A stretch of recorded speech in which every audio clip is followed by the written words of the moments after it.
We stand here at an extraordinary time in our nation, and I applaud everybody gathered here for following the social distance guidelines and standing 6 feet apart or wearing your masks. You recognize that this is our new normal. It's been so inspiring, I know you all feel the same way, to see the citizens of our great nation put first the health and well-being of not just family members, but neighbors and friends, and even strangers, by practicing the social distancing guidelines. And we're encouraging people to continue to follow the social distancing guidelines as we open our parks in a safe and responsible way.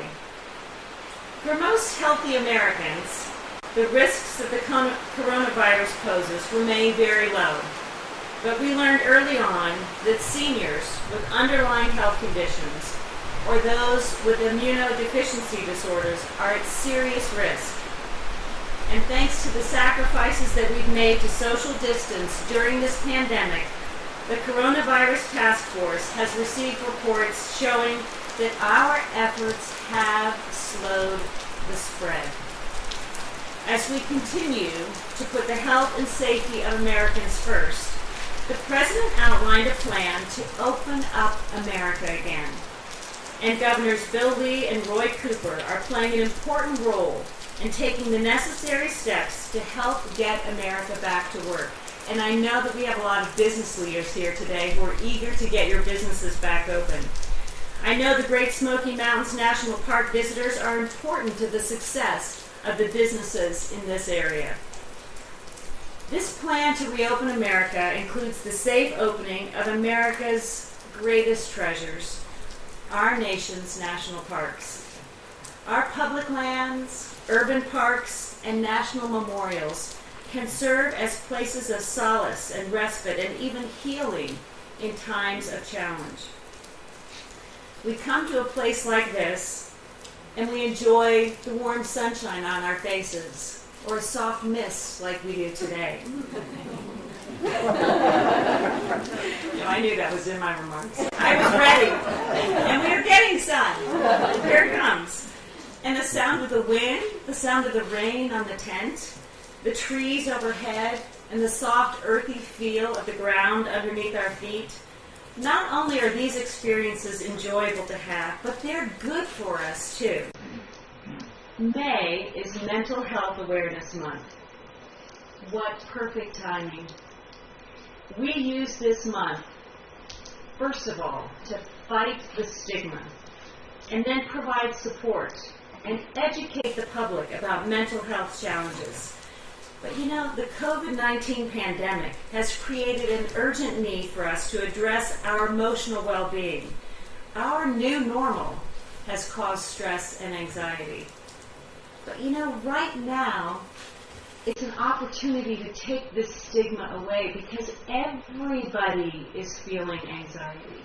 Everybody is feeling the stresses of being cooped up and inside and not at work and having business challenges. So it's a perfect opportunity for people to feel comfortable coming forward. But we are seeing an increase in calls to the Suicide Prevention Lifeline and the Veterans Crisis Line. And we are anticipating an overall increase in mental health challenges. I'm honored to serve as the lead ambassador of Prevents. This is the President's Suicide Prevention Task Force. It stands for the President's Roadmap to Empower Veterans to End a National Tragedy of Suicide.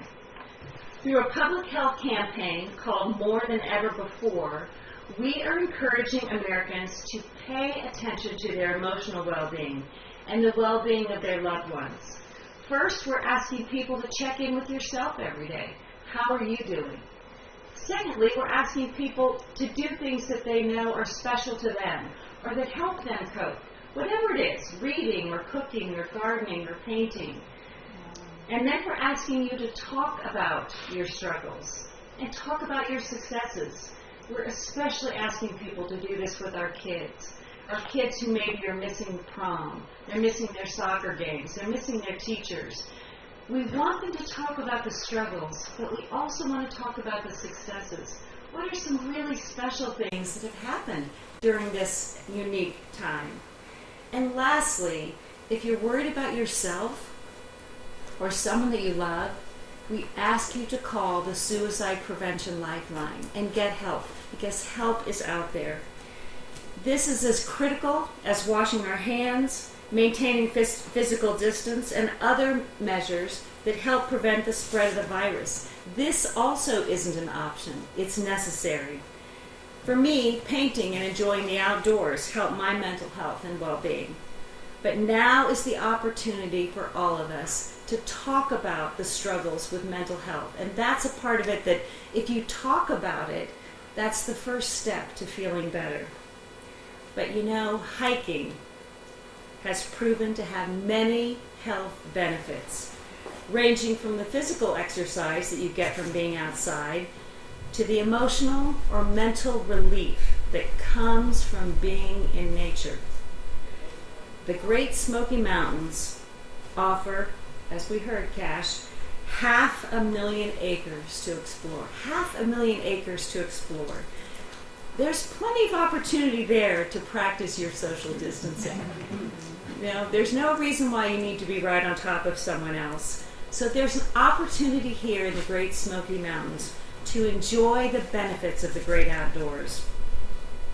And with the reopening of Clingman's Dome in a safe and responsible way, we hope that people will visit this beautiful part of the park and hike to the top.